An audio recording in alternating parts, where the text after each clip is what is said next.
Make a turn. Hi, vlog. Please subscribe.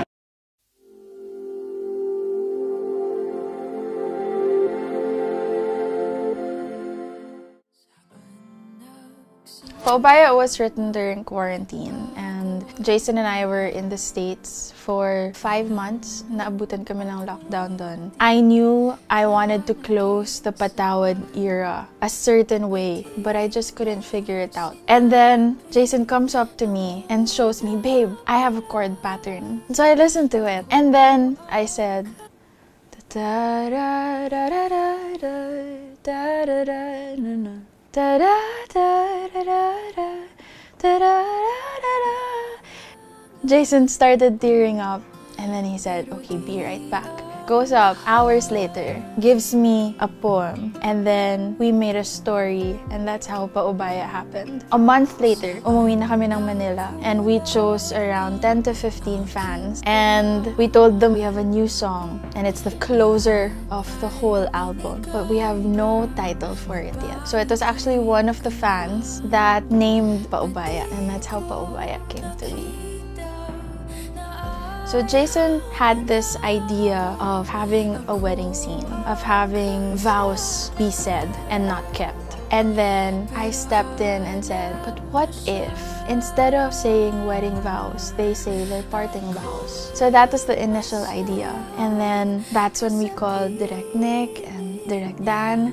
During the conceptualization, Moira and Jason already have this concept about the entirety of the video. From just typical sad scenes to just making them all happy scenes. Because at the end of the day, what actually hurts us in our memories are the good times, the could-have-beens, the what-ifs. The happy memories that we were counting on to sustain a relationship. So for the Paubaya music video, we wanted to be realistic with emotions, with forgiveness, with what goes on in the heads of people who are actually going through this. As soon as we finished the song, we already knew that we really wanted Josh and Julia to do it. We've been friends with them for since Torete. I met Julia because she used to get me as her band. Dati ako sessionista for her birthday parties in 2016. 2017, Love You to the Stars happened, and I became the singer of the theme song for Torete, which Direct Nick and Direct Dan were also part of. And that kind of kick-started that whole season with them, and just becoming friends with them and getting to know how good they are, how kind they are, how professional they are. And it was that time also that Jason and I started becoming their biggest fans. On and off screen, we love them so much. But even without the friendship, we would still be their biggest fans. And I'm really, really happy that it was them. I can't imagine Paubaya having any other actor than them. You could really see the new relationship that Josh and Julia has found, and the freedom they found also being on set again. And also us just watching them, seeing our story come to life. We really learned so much. Si Joshua and Julia, it was actually my first time working with them. Sobrang dali nilang ka-work. Alam mo yung professionalism nila is there. Once you hit the action button or the record button, yung magic. Joshua and Julia has this undeniable chemistry. Alam mo maglalast forever. Once they look into each other's eyes, there's something different about them. There is something na titingin pa lang sila sa isa't isa, may sumasabog ng feelings. Kumbaga, wala pang salita, wala pang kahit ano, may feelings na.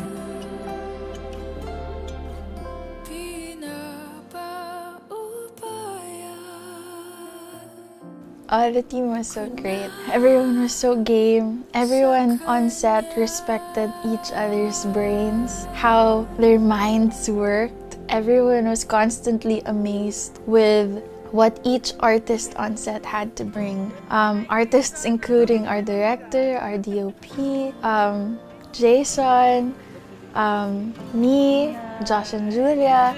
Everyone had something to bring to the table. Everyone had something to contribute to the story.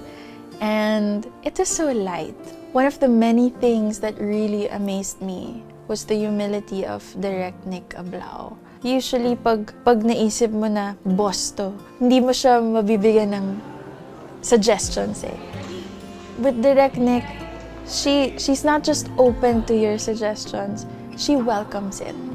And I think that's what makes her such an effective director, because she listens and she respects the minds of the creatives around her, and she grows from that and she builds from that.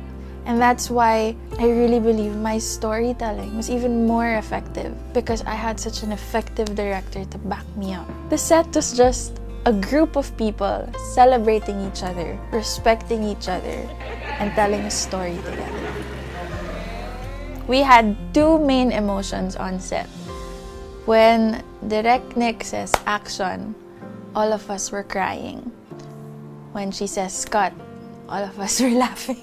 It wasn't just a fun and light set. It was also one of the most satisfying moments in my life, when after a whole day of shooting, when everyone's usually exhausted, we were left with gratitude and joy. That yung joy na nadadating lang pag nasatisfy yung passion mo, pag nagawa mo ng buong buo.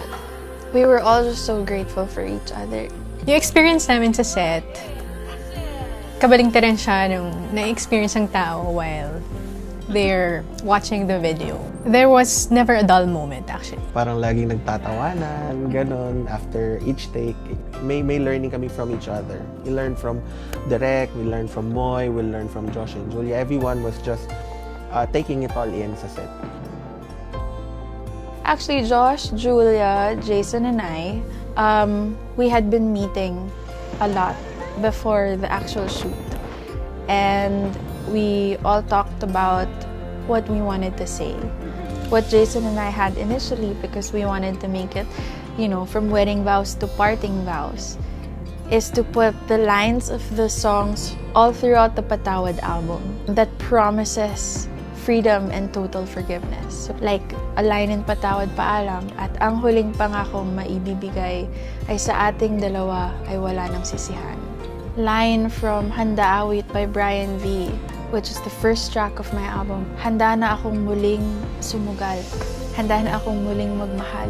Handa na akong lumabas sa aking bangka kahit ilang beses na akong nagtangka at lumubog at nalunod sa kasinungalingan na ang pag-asa ay isang pantasya na binubulag ako sa katotohanan. And a lot of us feel that. A lot of us feel that hope is just a way to blind you from the truth, but it's not. I wanted to make sure that the lines said you are not a hopeless case, because you are not. And basically they got that. They embodied it, and they said it in their own words. Feb 14, because it's a day of love, and a lot of us feel that love is staying together, but sometimes love is setting people free. I, for one, am very, very blessed to have a husband who loves me, who takes care of me. But I've also been in a place where I didn't have that privilege. And I know that a lot of people are in waiting. Maraming naghihintay, maraming nagpatawad, maraming nagpalayat, nagpaubaya. And I wanted to make sure that those people know that they are understood, that they are not alone. Masakit man yung pinagdaanan nila, pero hindi sila nag-iisa. When we got to tell Moy's story of how she felt about the song, or how the song was for her, parang doon mo mas maiintindihan yung another essence of love. I mean, yun, sobrang lalim pala nung love for Moy. So if you watch till the very end of the video, you will see my logo. And if you watch a little longer after that, you will see that the snowflake will change into a flower. And that signifies the end of winter and the beginning of spring. And spring is about hope, the growth of new leaves. Para makarating yung bago, kailangan mo na mawala ng luma. For new leaves to be able to grow, old leaves must fall.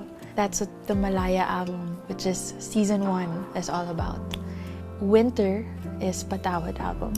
A lot of times we want instant gratification. In order to find something that will last, we need to learn how to wait and not rush anything. So the whole Patawad album is about forgiveness, like its title. It's about letting go. It's about setting people free. It's about finding freedom in forgiveness. All of these things aren't really successful if you do it on your own.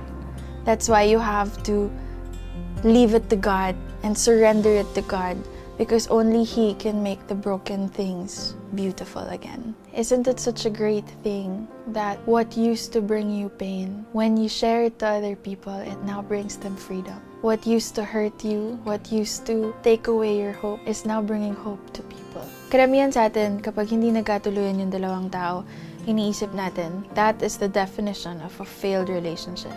But we often forget that people enter into dating to see whether or not this is the person they want to spend the rest of their lives with. Just because two people didn't end up together doesn't mean it was a failed relationship. We can also choose to see it in a way that, wow, I got the privilege of knowing and loving and learning from this person, even if it was just for a short time. We can choose gratitude over bitterness. We can choose joy over pain. We can choose freedom over guilt. And we can choose love.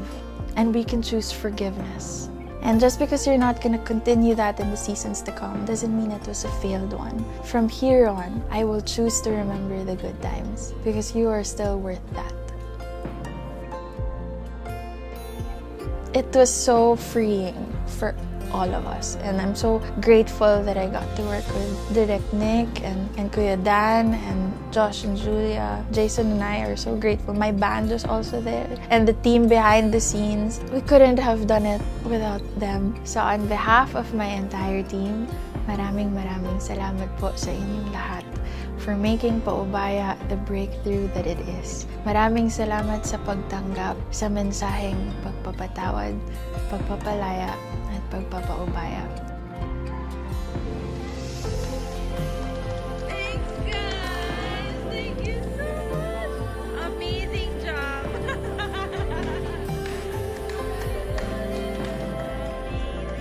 Great job, Nick! Great job! Yeah.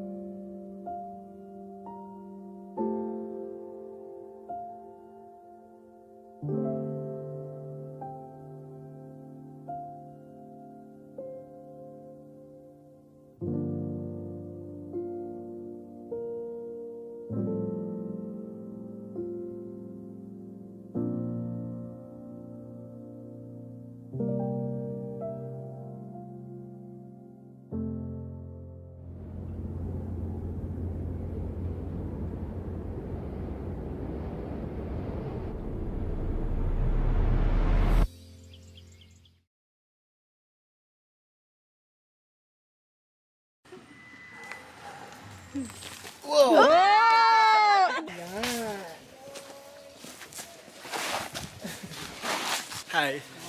Come on. Wait. Sad naman, oh. Parang to.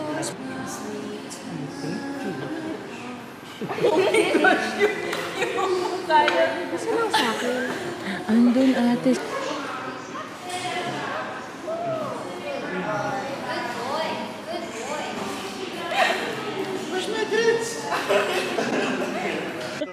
Wow! Ang layo ng buwelo. Hi! Ngayon, nakikita niyo naman. Set tayo ngayon ng Moira's music video, ang Paubaya. And ginagawa ko itong music video na ito kasama si Julia.